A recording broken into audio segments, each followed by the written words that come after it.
नमस्कार दोस्तों। आज मैं आपको एक बिलियन और अनुसंख्यक गुणधर्म लेसन नंबर 2 की आज हम लोग शुरुआत करने वाले हैं। तो आज चलिए हम लोग देखते हैं बिलियन का डिफिनीशन। हम लोग आज देखेंगे। सबसे पहले बिलियन किसको कहते हैं? कहता है दो या दो से अधिक पदार्थों के समांगी मिश्रण को बिलियन कहते हैं। दो या दो से अधिक पदार्थों के समांगी मिश्रण को क्या कहते हैं? बिलियन कहते हैं। अब समांगीय मिश्रण यानी मिश्रण को दो पार्ट्स में बांटा गया है, समांगीय मिश्रण और विसमांगीय, होमोजीनियस और हेट्रोजीनियस, होमोजीनियस और हेट्रोजीनियस। तो ये बात को ध्यान में रखना है। अब होमोजीनियस किसको कहते हैं? तो कहता है बिलियन में जब दो या दो से अधिक पदार्थों को आपस में मिला देंगे तो जिसकी मात्रा सभी जगह समान होगा समांगीय मिश्रण, और बिलियन में दो या दो से अधिक पदार्थों को आपस में मिलाने पर जिसकी मात्रा सभी जगह समान नहीं होगा उसको विसमांगीय मिश्रण कहेंगे। ठीक है। अब बिलियन की दो अवस्था होती है, एक का नाम विलेय, दूसरा का नाम विलायक। विलेय और विलायक, विलेय और विलायक। विलेय किसको कहते हैं और विलायक किसको कहते हैं? तो विलायक, ध्यान दिया, विलायक में अक्षर ज्यादा, तो कहता है बिलियन में जिसकी मात्रा अधिक हो विलायक कहलाता है। बिलियन में जिसकी मात्रा अधिक हो क्या कहलाता है? विलायक। और बिलियन में जिसकी मात्रा कम हो विलेय कहलाता है। एग्जाम्पल यदि आपको समझना है तो समझ लीजिए। जैसे एक मान लीजिए गलास है और इस गलास में हम लोग पानी रख दिए, नमक चीनी डाल दिए और शरबत बना दिए। तो ध्यान दीजिएगा, पानी की मात्रा ज्यादा होगा, नमक और चीनी की मात्रा क्या होगा? कम। तो नमक और चीनी विलेय हो जाएगा और पानी विलायक हो जाएगा। क्लियर है दोस्तों? चलिए अब थोड़ा सा आगे ध्यान दीजिएगा। आगे क्या है? तो मिश्रण से संबंधित पूछेगा, पीतल क्या क्या चीज का मिश्रण है? तो याद रखिए, इसके लिए हम लोग ट्रिक लगाए हुए पिताजी। पिताजी, पी मतलब पीतल, ता मतलब तांबा और जिंक का मिश्रण है, तांबा और जिंक का मिश्रण है। उसके बाद जो है कांसा, कांसा के लिए ये एनसीईआरटी बुक के अकॉर्डिंग है। कांसा, कांसा क्या क्या चीज का मिश्रण है? इसका ट्रिक लगाए हुए हम लोग ताटिकस, ता मतलब तांबा, टी मतलब टीन, कस बोले तो कासा। अब आगे पूछेगा जर्मन सिल्वर क्या क्या चीज का मिश्रण है? तो जर्मन सिल्वर नेताजी ट्रिक हम लोग सेट किए हुए हैं। नी मतलब निकेल, ता मतलब तांबा, जी मतलब जिंक, यानी German silver Netaji, German silver Netaji. पिताजी, ताटिकस, नेताजी, ये तीन गो ट्रिक यदि आप कर लेते हैं तो मिश्रण से संबंधित एनसीईआरटी बुक में जो दिया गया है उसके अकॉर्डिंग ये तीनों का हम लोग ट्रिक से हम लोग याद कर लेते हैं। तो ऐसा उम्मीद भी हम लोग करते हैं कि आपको भी ये ट्रिक बहुत अच्छा लगा होगा। अब आगे देखिएगा, कहता है ध्यान दीजिएगा, जलीय विलयन में फ्लोराइड आयन की मात्रा 1 ppm हो तो दंत क्षरण को रोकता है। 1 ppm हो तो दंत क्षरण, ध्यान दीजिएगा, दंत क्षरण, कौन क्षरण?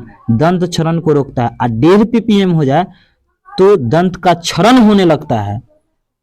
ठीक है। और 1.5 ppm से यदि अधिक हो जाए तो जहरीला हो जाता है। जैसे बच्चा सबके देखिएगा, कॉलेट के जो होता है वो जो है से क्या करने लगता है? वो जो है खाने लगता है। ठीक है। वो हानिकारक भी होता है क्योंकि वो मीठ होता है, उसमें फ्लोराइड होता है। तो कहता है जलीय विलयन में फ्लोराइड आयन, शब्दों पर ध्यान देगा, जलीय विलयन में फ्लोराइड आयन अगर 1 ppm हो तो दंत के क्षरण यानी दांत जो पीला होता है उसको रोकेगा। और 1.5 ppm यदि हो जाए तो दंत का क्षरण होने लगेगा। और 1.5 से यदि अधिक हो जाए तो जहरीला हो जाएगा। क्लियर है? अब आगे देखिए, आगे क्या कर रहा है? सोडियम फ्लोराइड, कौन फ्लोराइड? Sodium fluoride. तो सोडियम फ्लोराइड को चूहा मार दवा कहते हैं, चूहा मारने की दवा कहते हैं। तो ये बात आप लोगों को भली भांति अच्छा से समझ में आ गया होगा। ये सपोज कीजिए ये बीकर है और इस बीकर में हम लोग शुगर डाल दिए, वाटर डाल दिए, सॉल्ट डाल दिए। तो शुगर और सॉल्ट जो है सॉल्यूट हो गया यानी विलेय, और वाटर क्या हो गया? सॉल्वेंट हो गया। अब ध्यान दीजिएगा, आगे हम लोगों को देखना है बिलियन के प्रकार के बारे में। तो ध्यान दीजिएगा, बिलियन के 9 प्रकार यहाँ एनसीईआरटी बुक के अकॉर्डिंग 9 प्रकार हैं। ठीक है। तो ये बात को थोड़ा सा ध्यान में रखना है। अब यहाँ पे थोड़ा समझिएगा, अब यहाँ पे क्या कर रहा है कि बिलियन जो है वह 9 प्रकार में विभाजित किया गया है एनसीईआरटी बुक के अकॉर्डिंग। तो इसको एक एक करके हम लोग देखते हैं एग्जाम्पल सहित। ध्यान ये रखना है कि बिलियन क्या चीज पर डिपेंड करेगा, तो ये पॉइंट को ध्यान में रखना है कि बिलियन जो है वो विलायक पर ही डिपेंड करेगा। अगर विलायक गैस है तो विलयन गैस होगा, अगर विलायक द्रव है तो विलयन द्रव होगा, अगर विलायक ठोस है तो विलयन जो है ठोस होगा। तो ये बात को थोड़ा सा ध्यान में रखना है। पूछेगा विलयन क्या चीज पर निर्भर करता है, तो विलायक पर। विलयन क्या चीज पर निर्भर करता है, तो विलायक पर, न कि विलेय पर। अब देखिएगा हम लोग यहाँ पे देख रहे हैं कि यदि विलेय ठोस हो, विलायक सॉरी विलेय अगर गैस हो, विलायक अगर गैस हो, तो विलयन भी गैस होगा। और गैस गैस तो ऑक्सीजन एगो गैस है और नाइट्रोजन भी एक कथी है, गैस का मिश्रण, आपस में मिला देंगे। क्लियर। आगे है द्रव, क्या चीज है, आगे है द्रव, यानी विलेय द्रव है और विलायक गैस है, तो ये जो है गैस होगा। चूंकि गैस, ध्यान दिया, विलयन गैस है यानी विलायक पर डिपेंड करेगा, विलायक में जो है गैस है। अब ध्यान दिए, द्रव के रूप में क्लोरोफॉर्म, जिसका फार्मूला CCl4 होता है, CCl4 होता है क्लोरोफॉर्म का, ठीक है, CCl4, तथा नाइट्रोजन का मिश्रण, नाइट्रोजन एक गैस है उसका मिश्रण, नाइट्रोजन एक गैस है उसका मिश्रण। अब आगे देखिए, विलेय ठोस है और विलायक गैस है, तो विलयन भी गैस होगा। अब ठोस के रूप में कपूर हो गया और यहाँ पे नाइट्रोजन के साथ मिश्रण, नाइट्रोजन के साथ मिश्रण, ये जो है आपका जो है गैस से संबंधित। अब द्रव से संबंधित, ध्यान देगा, गैस और द्रव, तो गैस के रूप में ध्यान देगा, गैस के रूप में जलीय विलयन के साथ ऑक्सीजन, जलीय विलयन के साथ ऑक्सीजन, जलीय विलयन के साथ ऑक्सीजन, जलीय विलयन यानी जल एक कथी है, द्रव है, के साथ ऑक्सीजन का मिश्रण, ठीक है। तो ये बात को थोड़ा सा ध्यान में रखना है, गैस और द्रव से संबंधित। आगे क्या है, ठोस द्रव, ठोस, ध्यान देगा, जलीय विलयन द्रव है के साथ ग्लूकोज, ग्लूकोज क्या है, ग्लूकोज जो है एक ठोस पदार्थ है, जिसका फार्मूला थोड़ा सा ध्यान में रखिएगा, C6H12O6, ये ग्लूकोज का बाबू क्या होता है, फार्मूला होता है, ये बात को ध्यान में रखना है। अब आगे कहता है द्रव, द्रव जब आपस में मिलाएंगे तो विलयन भी द्रव होगा। एग्जाम्पल समझ लीजिए, जलीय विलयन के साथ इथेनॉल, इथेनॉल किसको कहते हैं, शराब को, इथेनॉल किसको कहते हैं, शराब को। देखिएगा फिल्म वगैरह में कि चेस आदमी जो है करता है, उसमें दारू में पानी को मिला दिया जाता है, तो दारू ऑलरेडी द्रव है और पानी भी ऑलरेडी कथी है, द्रव है, तो आपस में मिला देने पर क्या बनता है, एक मिश्रण तैयार होता है। तो कहता है जलीय विलयन के साथ इथेनॉल, इथेनॉल शराब, शराब का फार्मूला क्या होता है, C2H5OH, ये किसका फार्मूला है, शराब का फार्मूला है, क्या फार्मूला है, शराब के फार्मूला है। और जल का फार्मूला क्या होता है, H2O, H2O, ये बात को ध्यान में रखना है। अब आगे आइए, एक एक करके हम लोग यहाँ पे देखेंगे, एक एक करके यहाँ पे हम लोग देखेंगे। आगे कहता है गैस और ठोस जब आपस मिलेगा तो ठोस विलयन बनेगा। अब गैस के रूप में हाइड्रोजन और पैलेडियम, हाइड्रोजन और पैलेडियम, और यहाँ पे ठोस है तो विलयन भी ठोस होगा। तांबा के साथ सोना, तांबा के साथ सोना, गोल्ड वाला, ठीक है, सोने वाला सोना नहीं। द्रव और ठोस जब आपस में मिलेगा तो ठोस विलयन बनाएगा, और द्रव के रूप में पारा और सोडियम के साथ अम्लगम, सोडियम के साथ अम्लगम। तो ये बात को ध्यान में रखना है कि विलयन जो है वो 9 प्रकार से किस प्रकार से हुआ, ये बात को थोड़ा सा ध्यान में रखना है। ध्यान दीजिएगा, यहाँ पे जो गैस है तो सब में देखिएगा नाइट्रोजन नाइट्रोजन नाइट्रोजन, ठीक है, और 2 गैस है तो एगो ऑक्सीजन हो गया, द्रव है तो क्लोरोफॉर्म हो गया, ठोस है तो कपूर हो गया, तीनों में लगातार नाइट्रोजन। अब ध्यान दिएगा, ये विलयन द्रव है तो जलीय विलयन, ध्यान दिएगा, तीनों में होगा, जलीय विलयन तीनों में होगा, जलीय विलयन तीनों में होगा। यहाँ गैस लगा दिया तो ऑक्सीजन हो गया, ठोस लगा दिया तो ग्लूकोज हो गया, और द्रव लगा दिया तो इथेनॉल हो गया। क्लियर। अब आगे देखिएगा उसी प्रकार से ये ठोस ठोस ठोस में, ठोस ठोस ठोस में जो मुख्य रूप से जो पॉइंट है, ठीक है, यहाँ पे थोड़ा सा क्या है कि ये अलग अलग है। गैस और ठोस है हाइड्रोजन और पैलेडियम, ठोस ठोस है तो तांबा और सोना, और द्रव ठोस है तो द्रव मतलब पारा, और ठोस बोले तो सोडियम के साथ अम्लगम। तो ये बात को ध्यान में रखना है। आगे देखिएगा, आगे हम लोग सांद्रता किसे कहते हैं, इसको इंग्लिश में कंसंट्रेशन कहते हैं। तो ध्यान दीजिएगा, पहले सांद्रता से संबंधित 1-2 पॉइंट ध्यान में रखना है। सांद्रता जो है वो गुणात्मक तथा मात्रात्मक दोनों रूप में व्यक्त किया जाता है। गुणात्मक और मात्रात्मक दोनों रूप में क्या किया जाता है, व्यक्त किया जाता है। सांद्रता का मतलब हुआ कि ओनली फॉर इसमें पी लायक पदार्थ ही होगा, अदर उसमें कोई भी पदार्थ नहीं मिला हुआ होगा। तो ये बात को याद रखिएगा। अब ध्यान देगा, सांद्रता जो है इसको हम लोग आगे चल के इसको पार्ट्स में डिवाइड करते हैं। सबसे पहले है द्रव्यमान प्रतिशत। कौन प्रतिशत? द्रव्यमान प्रतिशत। इसको इंग्लिश में कहते हैं परसेंटेज वेट। तो यहाँ पे कंपोनेंट ऑफ वेट बटा में टोटल वेट गुने 100, ये फॉर्मूला है, ठीक है। कंपोनेंट ऑफ वेट बटा में टोटल वेट गुने 100। अब यहाँ पे थोड़ा सा ध्यान में रखना है, जैसे 10% एल्कोहल है, इसका मतलब है कि प्रतिशत है तो अपने आप में 100% होता है कोई भी वस्तु, तो इसको 100 मान लिए। ग्राम में इसको परिवर्तित करना है तो एल्कोहल जो है वो 10 ग्राम होगा। 10% एल्कोहल का रहता है, एल्कोहल 10 ग्राम होगा और वाटर 90 ग्राम होगा। टोटल जोड़िएगा तो कितना होगा? 100 होगा। उसी प्रकार से कहता है 30% शुगर, शुगर बोले तो चीनी, यानी 30 ग्राम चीनी होगा और 70 ग्राम पानी होगा, ठीक है। तो ये बात को ध्यान में रखना है। उसी तरह से आयतन प्रतिशत यानी percentage volume, percentage volume, percentage volume, percentage volume का फॉर्मूला है वॉल्यूम ऑफ सॉल्यूट अब बटा में volume of solution. Volume of solute अब बटा में वॉल्यूम ऑफ सॉल्यूशन गुने 100 गुने 100। इसको अगर निकालना होगा तो ml में निकालेंगे। Percentage of weight volume, percentage of weight volume, percentage of weight volume. तो ध्यान देगा, परसेंटेज ऑफ वेट वॉल्यूम बराबर क्या है? वेट ऑफ सॉल्यूट अब बटा में वॉल्यूम ऑफ सॉल्यूशन गुने 100 गुने 100। तो ये बात को ध्यान में रखना है। द्रव्यमान आयतन प्रतिशत में औषधि और फार्मेसी में इसका उपयोग किया जाता है। द्रव्यमान आयतन प्रतिशत में औषधि और फार्मेसी में इसका उपयोग किया जाता है। पार्ट्स पर मिलियन, ये पार्ट्स पर मिलियन क्या होता है?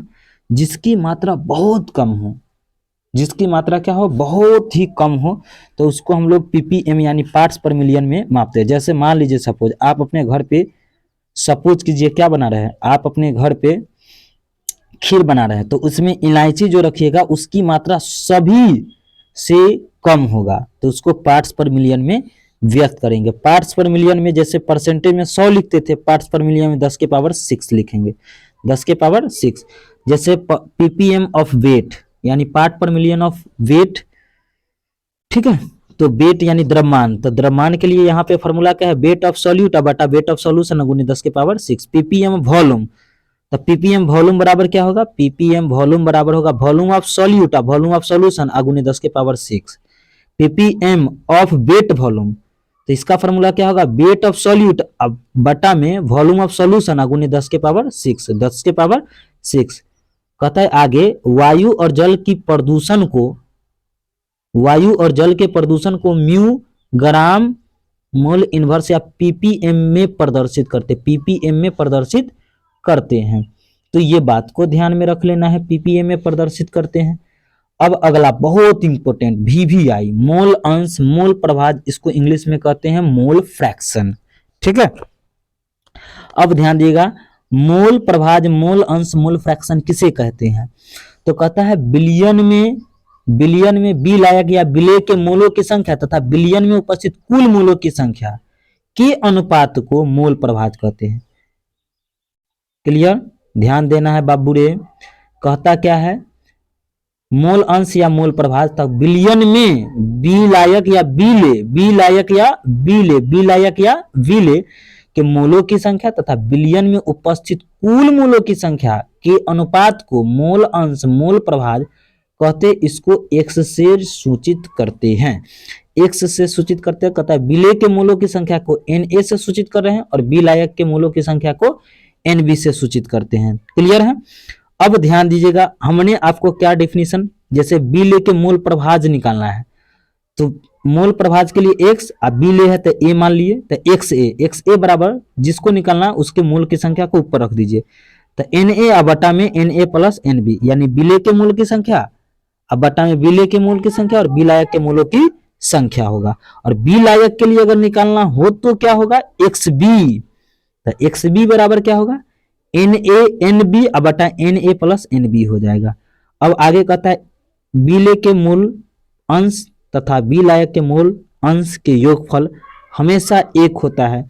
और इसको हम लोग भिन्न के जोड़ किए हैं, और जोड़ करने के बाद ध्यान दीजिएगा यहाँ पे Na plus Nb, Na plus Nb का एलसीएम Na प्लस Nb, तो Na प्लस Nb से Na प्लस Nb एक बार में कटेगा और इसको Na से गुना करेंगे 1 में तो Na होगा। फिर प्लस के चिन्ह है तो प्लस के चिन्ह यहाँ पे दे दिए, प्लस के चिन्ह दे दिए, और Na से Na काटेंगे एक बार में और Nb से 1 में गुना करेंगे Nb, तो यहाँ Na प्लस Nb या बटा में Na प्लस Nb, इसको काट दीजिए, कई बार में कटेगा, एक बार में। तो ये प्रूव्ड हो गया। अब ध्यान देना है आगे क्या ध्यान देना है वो समझ लीजिए।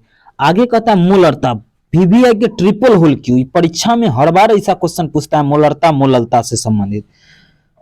अब यहाँ पे ध्यान दीजिएगा, मोलरता किसको कहते हैं? तो बिलियन के प्रति लीटर आयतन में उपस्थित विलेय के मोलों की संख्या को मोलरता कहते हैं। बिलियन के प्रति लीटर आयतन में उपस्थित विलेय के मोलों की संख्या को मोलरता कहते हैं। बिलियन के प्रति लीटर आयतन में उपस्थित विलेय के मोलों की संख्या को मोलरता कहते हैं। अब ध्यान दीजिएगा, मोलरता को कैपिटल M से सूचित करते हैं। अब ध्यान दीजिएगा, M बराबर क्या है? विलेय के मोलों की संख्या बटा में बिलियन का आयतन लीटर में, तो विलेय के मोलों की संख्या N और बिलियन का आयतन L यानी V। तो यहाँ पे अगर N बराबर क्या होता है? N बराबर दिया गया द्रव्यमान W और उसका आणविक द्रव्यमान M अगुने बिलियन का आयतन V लीटर में है तो L।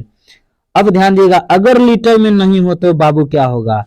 तो याद रखिएगा M इज इक्वल टू क्या होगा? W बटा में M गुने V, ऊपर 1000 से गुना हो जाएगा। ये फॉर्मूला निकल के आएगा। आगे हम लोग देखेंगे, चलिए घबराइएगा नहीं, आगे हम लोग देखेंगे। ध्यान देगा, N बराबर क्या है? दिया गया द्रव्यमान यानी गिवन मास बटा में मॉलिक्यूलर मास W बटा M, ठीक है। तो M बराबर क्या होगा? N बटा V। यहां से क्वेश्चन पूछा गया N बराबर क्या होगा? तो M गुने V। अब पूछेगा आगे क्या? मोलरता का ऐसा ही मात्रक क्या है? तो मोल लीटर इनवर्स। मोलरता नोट में इसको याद रखना है, मोलरता ताप पर निर्भर करता है, क्योंकि ताप आयतन पर निर्भर करता है। तो ये बात को याद रखना है मेरे प्यारे शेरनियों, ये बात को याद रखें, मोलरता ताप पर निर्भर करता है। आगे है मोलरता ताप पर निर्भर करता है, तो ये बात याद हो गया होगा मेरे ख्याल से। अब आगे हम लोग देख रहे हैं मोललता, मोलैलिटी किसको कहते हैं? तो विलायक के 1 kg में उपस्थित विलेय के मोलों की संख्या। ध्यान दिया, विलायक ये स्पेशल केस है। अभी तक आपने जितना भी सांद्रण आपने पढ़ा है सभी में नीचे बिलियन था। अब ये स्पेशल केस है जिसमें विलायक का जो द्रव्यमान है वो आया है, स्पेशल केस है, तो थोड़ा सा इस पर ध्यान दीजिएगा। कहता क्या है? विलायक के 1 kg में उपस्थित विलेय के मोलों की संख्या को मोललता कहते हैं। मोललता को छोटका m से और नहीं तो cm से सूचित करते हैं, तो ये बात को याद रखें, NCERT बुक में cm दिया हुआ है। तो अब ध्यान दीजिएगा, m बराबर क्या है? विलेय के मोलों की संख्या, जिसको n a हम लोग आगे चल करके सूचित किए थे, और विलायक का जो द्रव्यमान है वो W kg में। तो ध्यान दीजिएगा, m बराबर n बटा W, और ग्राम में अगर व्यक्त करना तो ऊपर कितना से गुना? 1000 से। कितना से गुना? 1000 से। ये बात को याद रखना है। पूछेगा मोललता का ऐसा ही मात्रक क्या है? मोल kg इनवर्स। अब पूछेगा कि कौन जो है वो ताप पर निर्भर नहीं करता है, तो नोट में रख लीजिए याद, थोड़ा सा ध्यान में। मोललता, मोलंश, द्रव्यमान प्रतिशत ताप पर निर्भर नहीं करता है, ये NCERT बुक के अकॉर्डिंग है। NCERT बुक में ये बात को दर्शाया गया है, मोललता, मोल अंश यानी मोल फ्रैक्शन, द्रव्यमान प्रतिशत ताप पर निर्भर नहीं करता, क्योंकि इस सभी में आयतन की कहीं पे चर्चा नहीं होती है। तो ये बात को ध्यान में रखना है। अब ध्यान दीजिएगा, अब क्या ध्यान देना है वो समझ लीजिए। ये कैलकुलेशन एक है, कहता है इथाइलिन ग्लाइकॉल के मोल अंश की गणना करें यदि विलयन में 20% द्रव्यमान क्या है? इथाइलिन ग्लाइकॉल के। तो इथाइलिन ग्लाइकॉल का फॉर्मूला है C2H6O2 है, जल का H2O है।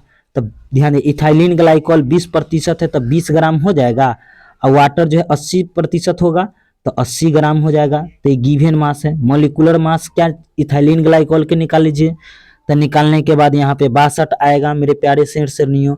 उसी तरह से मॉलिक्यूलर मास ऑफ जल का जब निकालिएगा तो हाइड्रोजन का 1 होता है, 2 हाइड्रोजन है तो 2 + 16 तो 18 ग्राम मोल इनवर्स हो जाएगा।